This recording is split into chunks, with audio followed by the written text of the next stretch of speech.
아름다운 비밀. 우리가 일상적으로 사람을 대하거나 사물을 보고 인식하는 것은 틀에 박힌 고정관념에 지나지 않는다. 그렇기 때문에 이미 알아버린 대상에게서는 새로운 모습을 찾아내기란 어렵다고들 한다. 이건 얼마나 그릇된 오해인가. 인간은 강물처럼 흐르는 존재이다. 우리들은 지금 이렇게 이 자리에 앉아 있지만 끊임없이 흘러가고 있다. 늘 변하고 있는 것이다. 날마다 똑같은 사람일 수 없다. 그렇기 때문에 함부로 남을 판단할 수도 없으며 심판할 수도 없다. 우리가 누군가에 대해서 판단을 하고 비난을 하는 것은 한 달 전이나 두 달 전 또는 며칠 전의 낡은 자로서 현재의 그 사람을 재려고 하는 것과 같다. 그 사람의 내부에서 어떤 변화가 일어났는지 아무도 모른다. 그렇기 때문에 타인에 대한 비난은 항상 잘못된 것이기 일쑤이다. 우리가 어떤 판단을 내렸을 때 그 사람은 이미 딴 사람이 되어 있을 수 있기 때문이다. 말로 비난하는 버릇을 버려야 우리 안에서 사랑의 능력이 자라게 된다. 나의 삶이 나날이 변화해 가듯이 타인의 삶 또한 고정되어 있지 않다. 사람이나 사물은 끝없이 형성하고 변모하는 것이다. 보는 각도를 달리 함으로써 그 사람이나 사물이 지닌 새로운 면을 볼 수 있다. 그 아름다운 비밀을 찾아낼 수 있는 것이다. 살아가는 모든 것이 늘 유동적인 상태이며 되어가는 과정 속에 있음을 이해한다면 어찌 모든 것을 사랑하지 않을 수 있을까?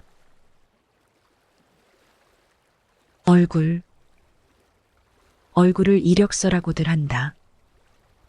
이는 사람들이 이 세상에서 하나밖에 없는 얼굴을 가지고 태어나기 때문일 것이다.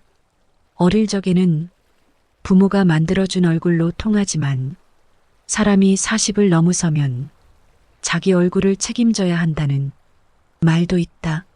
이는 사람들이 세상을 살아가면서 얼굴에 표정이 생기고 세월에 금이 그어지면서 자기 얼굴을 스스로 만들어가기 때문일 것이다. 그래서 사람들의 얼굴은 누구의 얼굴도 아닌 자기만의 얼굴로 자기만의 특성을 내보이며 살아가게 되어 있다. 사람들의 얼굴이란 하루아침에 형성되는 것이 아니다. 주름은 삶의 자취이고 인생의 사연이 그 안에 고스란히 스며들어 있다. 이런 주름을 수술을 해서 인위적으로 없애려고 한다면 그 사람의 자취가, 과거가 사라지고 만다. 아름답고 씩씩한 얼굴에 무슨 표준이 있을까? 그런 표준이 있어서 모두 다 똑같은 얼굴이 되어야만 할까? 아름다운 얼굴이란 이래야 한다. 선량한 얼굴의 표준이란 이런 것이다. 이렇게 정해져 있는 것은 아니다. 자기다운 생활을 하면서 자기 얼굴을 지닐 수 있으면 그것으로 좋은 것이다. 자기답게 살면 되는데 굳이 누구를 닮아야 할까? 얼굴이 됐건 자연이 됐건 있는 그대로 두어야 제일 아름다운 것이다. 항상 미소를 머금고 온화함으로 활짝 열린 얼굴, 너그럽고 덕스러운 얼굴이 이 세상에서 제일 아름다운 얼굴이다. 억지로 꾸미려 하지 말아야 한다. 당신은 있는 그대로 지금의 모습이 제일 아름답다. 그리움. 꽃들을 바라볼 때에는 얼만큼 피었는지에 따라 그 느낌도 다르고 가까이서 봐야 보기 좋은 꽃이 있고 멀리서 봐야 보기 좋은 꽃이 있다. 매화는 밤만 피었을 때 남은 여백의 운치가 있어 보기가 좋고 벚꽃은 남김없이 활짝 피어나야 여한이 없이 아름답고 볼만하다. 백꽃은 가까이서 보아야 백꽃이 지닌 맑은 자태와 그 뚜렷한 윤곽을 느낄 수 있고, 또 복사꽃은 멀리서 바라볼 때가 분홍빛이 지닌 그 봄날의 환상적인 분위기를 누릴 수가 있다. 이와 같이 꽃에 대해서만이 아니라 인간사도 마찬가지로 항상 일정한 거리에서만 바라볼 것이 아니라 멀리 두고 그리워하는 사이가 좋을 때도 있고, 때로는 마주 앉아 회포를 풀어야 정다워지기도 한다. 아무리 좋은 친구 사이라 할지라도 늘 한데 엉겨 있으면 범속해지고 시들해지기 마련이다. 때로는 그립고 아쉬움이 받쳐주어야 그 우정이 시들지 않게 된다.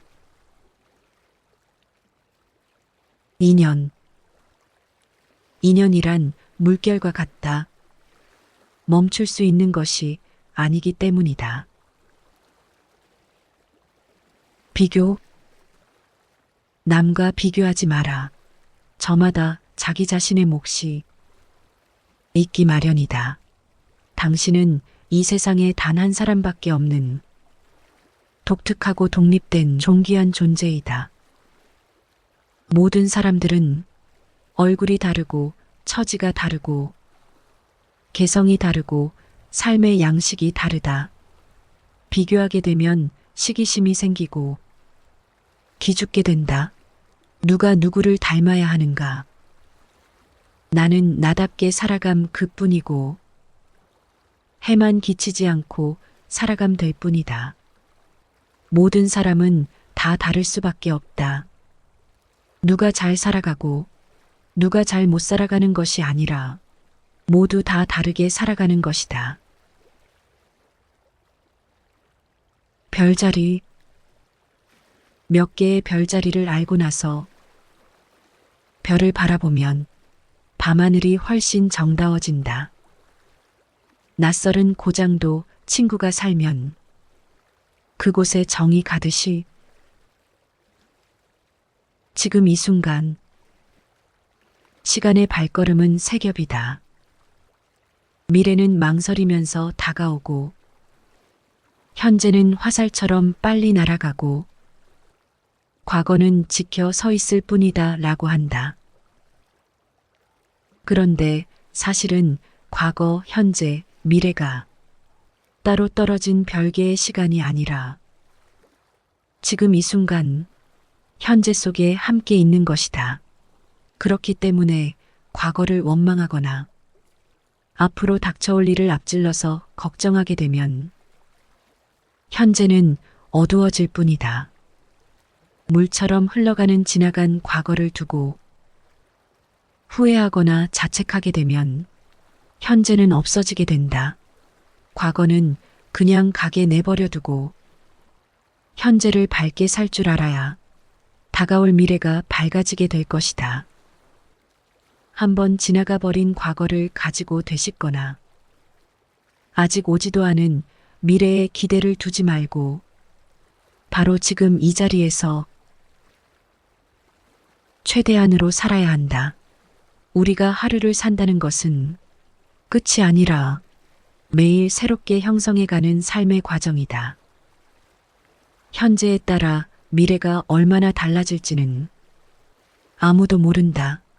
사람은 좋은 일뿐만이 아니라 좌절과 실패 속에서도 얼마든지 자기의 삶을 새롭게 만들어갈 수 있다.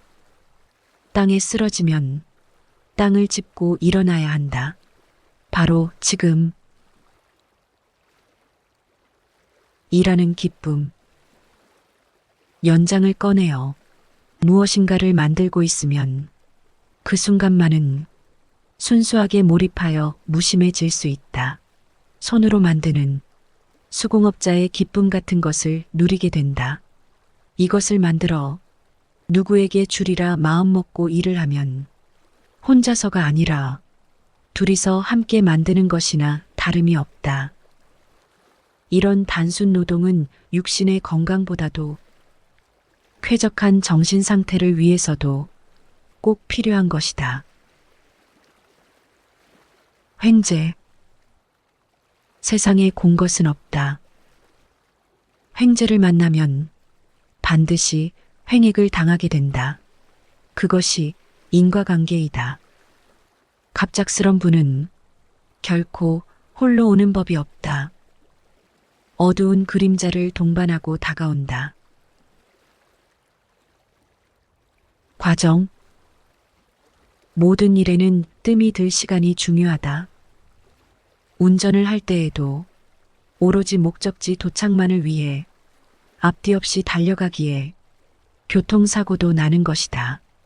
인생이란 길은 직선으로만 갈 수는 없으며 해와 달이 그러하듯 산등성이가 그러하듯 곡선으로 이루어져 있는 것이다.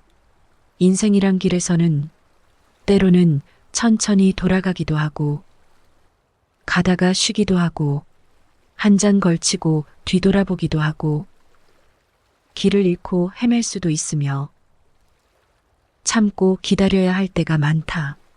참고 기다릴 줄 모르게 되면 삶에 대해서 또한 누군가를 향한 그리움이 고일 여유가 없게 된다.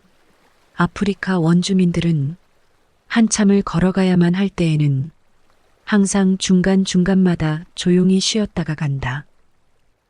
그래야만 자기의 영혼이 따라올 수 있다고 믿기 때문이다. 시간. 시간에 쫓기지 않고 초조해하지도 말고 시간 밖에 있는 무한한 세계에 눈을 돌리면 그 어떤 순간이든 여유를 지니고 의젓해질 수 있다. 어떤 일도 한 고비가 지나면 좋은 일이 되었든 언짢은 일이 되었든 안팎의 사정이 달라지는 수가 많다. 인생을 살아보면 사람의 머리로는 해결할 수 없는 문제를 시간이 해결해 줄 때가 있다. 해결하기 어려운 문제일수록 조급히 해결하려고 애쓰지 말고 한 걸음 물러서서 이모저모를 살펴보는 것이 지혜로운 선택이 될 것이다. 시간을 빼앗긴 데다 내 마음까지 빼앗길 일은 없어야 한다. 나누기. 한 사람의 고통과 재난을 건져줌으로써 자기 자신도 건져지게 된다. 고해. 우리가 사는 세계를 고해 또는 극락도 지옥도 아닌 사바세계라고 한다. 고해란 고통의 바다이고 사바세계란 참고 견디어 나가야 하는 세상이란 말이다. 그러나 한 생애를 통해서 어려운 일만 지속된다면 어느 누가 감내할 수 있겠는가? 다 도중에 하차하고 말 것이다. 모든 것은 한때이다. 좋은 일도 한때이고 늘 지속되지 않는다. 그러면 사람은 오만해질 것이다. 이런 사바세계에서 살아가려면 어쩔 수 없이 바라지 말아야 할 것들이 있다. 모든 것이 우리 뜻대로 되기를 바라지 말라. 모든 것이 순조로이 잘 되면 자만심이 넘치게 되고 잘난 체 하게 되고 남의 어려운 사정을 모르게 되어 마음이 교만해지고 삶의 묘미는 사라지게 된다. 몸에 병이 없기를 바라지 말라. 몸에 병이 없으면 탐욕이 생기기 쉬우니 병을 앓을 때에는 신음만 하지 말고 병을 좋은 약으로 삼아 그 병의 의미를 터득하라는 말이다. 몸이 건강했을 때 생각해보지 못했던 일들을 생각해보라는 것이다. 나는 하루하루를 어떻게 살고 있고 내게 주어진 인생을 어떻게 살아왔는지 생각해보라는 것이다. 세상살이에 근심과 걱정이 없기를 바라지 말라. 세상살이에 근심과 걱정이 없으면 잘난 체하는 마음과 사치한 마음이 일어나게 된다. 사람들은 누구나 이 세상을 나올 때 남이 지어줄 수 없는 짐을 지게 되어 있다. 세상살이에서 따라오는 근심과 걱정을 회피해서는 안 되며 삶의 과정으로 생각해서 딛고 일어서야 한다. 살아가는 데에 장애가 없기를 바라지 말라. 한평생 살아간다는 것은 무수한 벽을 넘는 장애물 경주이다. 그런 장애물을 넘어서 안팎으로 자유로워지고 홀가분해진 상태를 해탈이라고 한다. 그러니까 장애라는 것은 해탈에 이르는 디딤돌이고 발판인 것이다. 억울함을 당하더라도 굳이 변명하지 말라. 억울함을 변명하다 보면 원망하는 마음만 더욱 들게 된다. 사필귀정이란 말을 믿어보라. 모든 잘못은 반드시 바른 길로 돌아가게 된다. 시간이 지나면 검고 흰 것이 무엇인지 저절로 드러나게 된다. 진실은 꽃향기처럼 피어오르게 될 것이고 거짓은 보자기 속의 송곳처럼 튀어나오게 될 것이다. 이런 사바세계에서는 어려운 때일수록 낙천적인 인생관을 가져야 한다. 덜 가지고도 더 많이 존재할 수 있어야 한다. 따라서 넉넉할 줄 알면 항상 풍족하다. 누구에게나 삶의 고민이 있게 마련이다. 그것은 그 사람의 삶의 무게이기도 하지만 동시에 그 사람의 삶의 빛깔인 것이다. 우리에게 주어지는 문제는 능히 우리가 견디며 참아내고 이겨낼 수 있기에 주어진다고 생각해야 한다. 침묵. 구시화문. 입을 가리켜 재앙의 문이라고 한다. 말이란 늘 오해를 동반하게 된다. 똑같은 개념을 지닌 말을 가지고도 의사소통이 잘 안 되는 것은 서로가 말 뒤에 숨은 뜻을 모르고 있기 때문이다. 말이 많으면 쓸 말이 별로 없다는 것이 우리들의 경험이다. 하루하루 내 자신의 입에서 토해지는 말을 홀로 있는 시간에 달아보면 대부분 하잘것없는 소음인 것이다. 시시한 말을 하고 나면 내 안에 있는 빛이 조금씩 새어나가 버리는 것 같아 말끝이 늘 허전해진다. 사실 언어의 극치는 말보다는 침묵에 있으며 침묵을 배경 삼지 않은 말은 소음이나 다를 게 없다. 우리는 너무 감격스러울 때 말을 잃는다. 그러나 사람인 우리는 할 말을 해야 한다. 마땅히 말해야 할 때 말하지 않는 것은 비겁한 회피인 것이다. 진정한 침묵의 의미는 쓸데없는 말은 하지 말고 당당하고 참된 말을 하기 위해서이다. 침묵은 벙어리의 답답함이 아니라 모든 이해를 넘어선 근원적인 평화이다.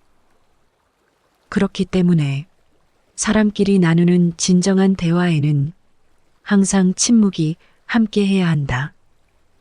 이 침묵 안에서 마음의 길이 이어지게 되는 것이다. 소유. 우리들이 화를 내고 속상해하는 것도 따지고 보면 마음을 걷잡을 수 없는데 그 까닭이 있을 것이다. 내 것인데 하는 생각으로 마음이 흔들릴 때가 많다. 내가 영원히 가질 수 있는 물건은 없는 것이며 이 세상 태어날 때 가지고 온 것도 이 세상 하직할 때 가져갈 것도 아닌 것이다. 세상 만물 어떠한 것도 인연 따라 있었다가 그 인연이 닿으면 흩어지고 마는 것이다.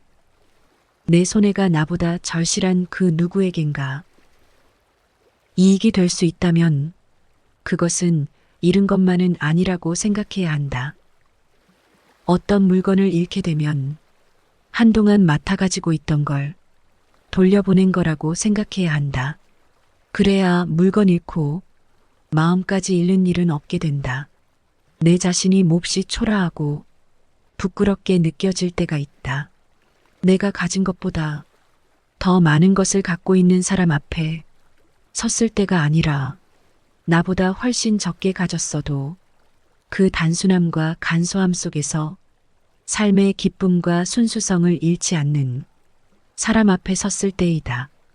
풍족하지 못하고 어려운 때일수록 낙관적인 생활 태도를 갖는 것이 필요한 것이다. 10년을 경영하여 초가삼간을 지어내니 나 한 칸, 달 한 칸에 청풍 한 칸 맡겨두고 강산은 드릴 데 없으니 둘러두고 보리라.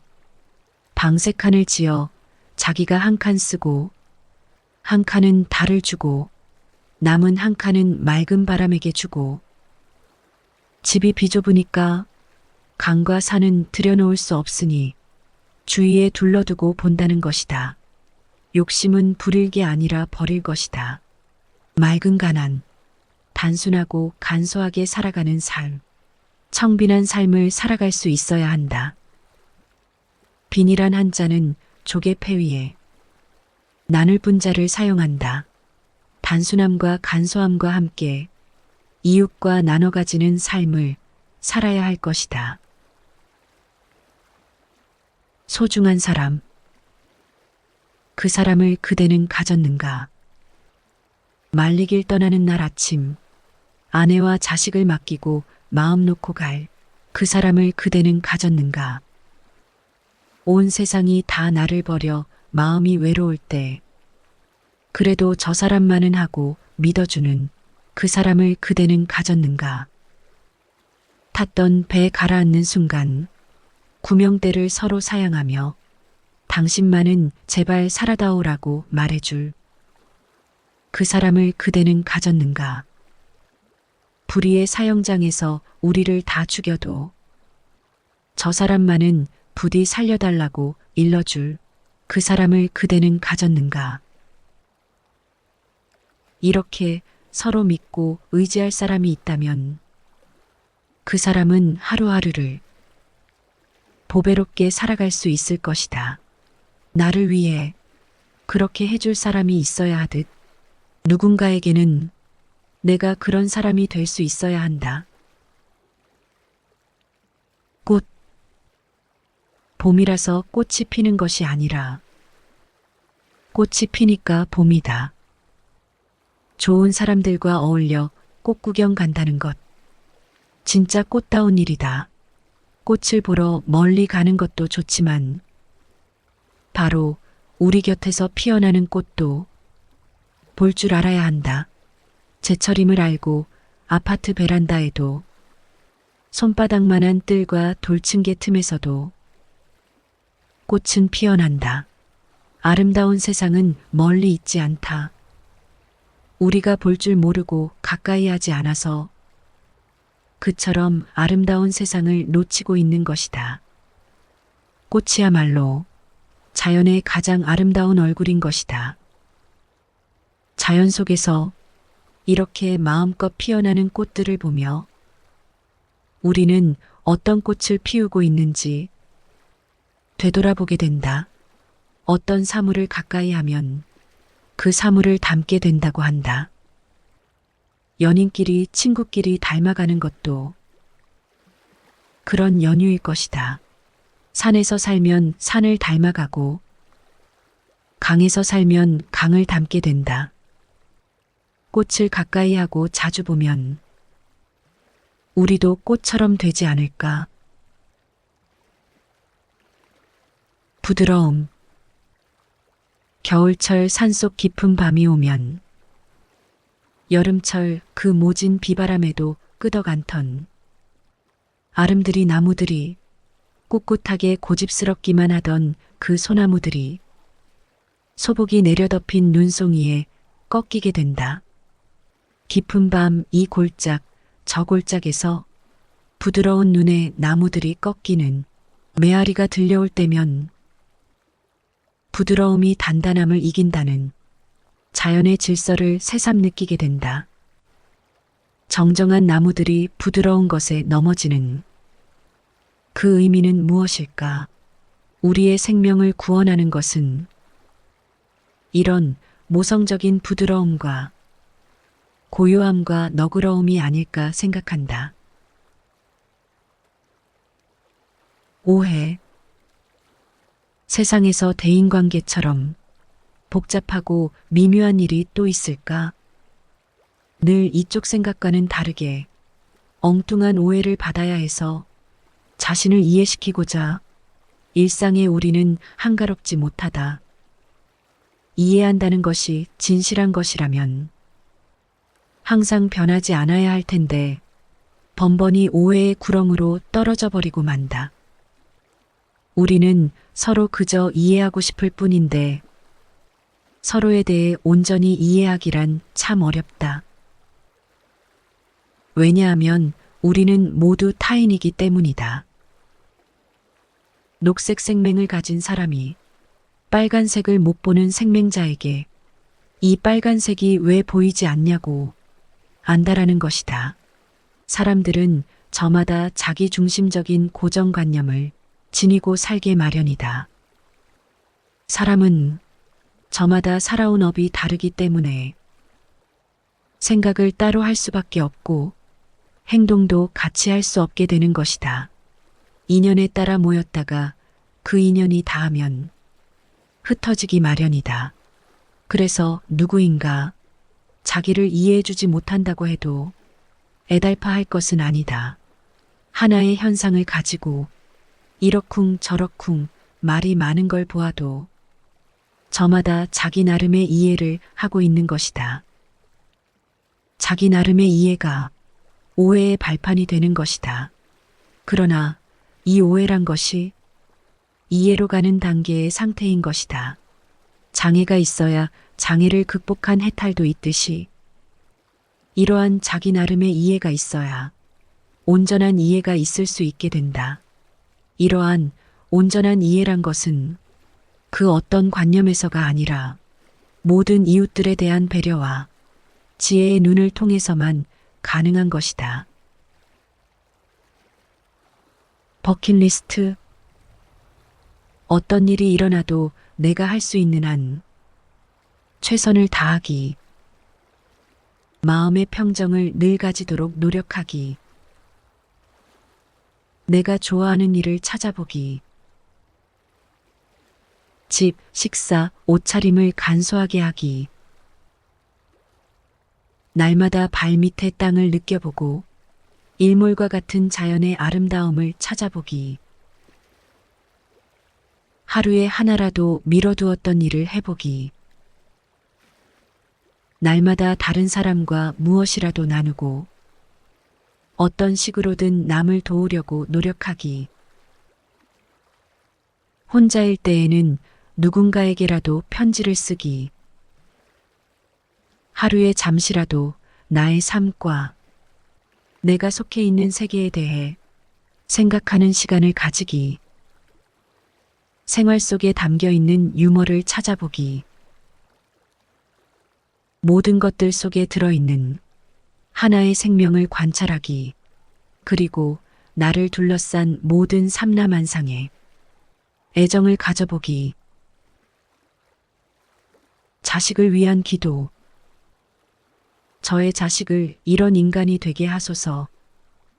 약할 때 자기를 잘 분별할 수 있는 힘과 두려울 때 자신을 잃지 않을 용기를 가지고 정직한 패배에 부끄러워하지 않고 태어나며 승리에 겸손하고 온유할 수 있는 사람이 되게 하소서. 그를 유행과 안락의 길로 인도하지 마시고 곤란과 고통의 길에서 항거할 줄 알게 하시고 폭풍우 속에서도 일어설 줄 알며 패한 자를 불쌍히 여길 줄 알도록 해주소서. 그의 마음을 깨끗이 하고 목표는 높게 하시고 남을 다스리기 전에 자신을 다스리게 하시며 미래를 지향하는 동시에 과거를 잊지 않게 하소서. 그 위에 유머를 알게 하시어 인생을 엄숙히 살아가면서도 삶을 즐길 줄 아는 마음과 자기 자신을 너무 드러내지 않고 겸손한 마음을 갖게 하소서. 그리고 참으로 위대한 것은 소박한 데에 있다는 것과 참된 힘은 너그러움에 있다는 것을 항상 명심하도록 하소서. 그리하여 그의 아버지, 어머니인 저는 헛된 인생을 살지 않았노라고 나직이 속삭이게 하소서. 한 송이의 꽃, 죽음. 사람은 한 사람씩 자기 그림자를 이끌고 저마다 외롭게 죽어간다. 아무리 사랑하는 사이라 할지라도 대신해서 죽어줄 수는 없다. 누군가가 죽을 때 내 속에서 그가 차지한 영역도 함께 죽지 않을 수 없다. 한 생애를 마감하는 죽음은 엄숙한 것으로 저마다 홀로 맞이하는 죽음이므로 다른 이의 죽음을 모방할 필요도 흉내를 낼 수도 없다. 늙거나 죽는다는 것은 우주의 질서처럼 아주 자연스러운 일이다. 우리가 살아간다는 것은 죽음 쪽에서 보면 한 걸음 한 걸음 죽어오고 있는 것이기에 사는 일이 곧 죽는 일이며 생과 사는 결코 절연된 것이 아니다. 우리는 이 세상에 올 때도 혼자서 왔고 갈 때도 혼자서 갈 수밖에 없다. 죽음이 아름다우려면 순간순간 삶이 온 정성을 기울인 적극적인 삶이 되어야 한다. 죽음을 두려워한다면 삶에 소홀했던 것이다. 그러기에 유서라는 것은 누군가에게 남기는 글이라기보다는 자기가 지금 살고 있는 생의 백서가 되어야 한다. 나의 삶에서 꿈이 있다면 남은 삶을 보다 단순하고 간소하게 살고 싶다. 추하지 않게 삶을 마감하고 싶다. 그리고 다음 생에도 다시 이 한반도에 태어나고 싶다. 누가 뭐래도 모국어에 대한 애착 때문에 나는 이 나라를 버릴 수가 없다. 죽는다는 것은 생을 끝맺기 위해서가 아니다. 새로운 생을 시작하기 위해 묵은 껍질을 벗어버리는 것이다. 꽃은 묵묵히 피고 또 묵묵히 진다. 다시 원래의 가지로 돌아갈 수는 없겠지만 시절, 인연이 오면 그곳에서 또 한 송이 꽃의 모습으로 피어나듯이 내가 그리워하는 누군가도 어디에선가 영원히 시들지 않는 생명의 기쁨으로 후회 없이 거기서 빛나고 있을 것이다. 마음. 사람의 마음이란 너그러울 때는 온 세상을 다 받아들이다가 한번 옹졸해지면 바늘 하나 꽂을 여유조차 없게 된다. 그러한 마음을 돌이키기란 결코 쉬운 일은 아니다. 그러나 우리는 그것이 내 마음이라면 그 누구도 아닌 내 자신이 활용할 수 있어야 한다. 마음을 따라가지 말고 마음의 주인이 되어야 한다.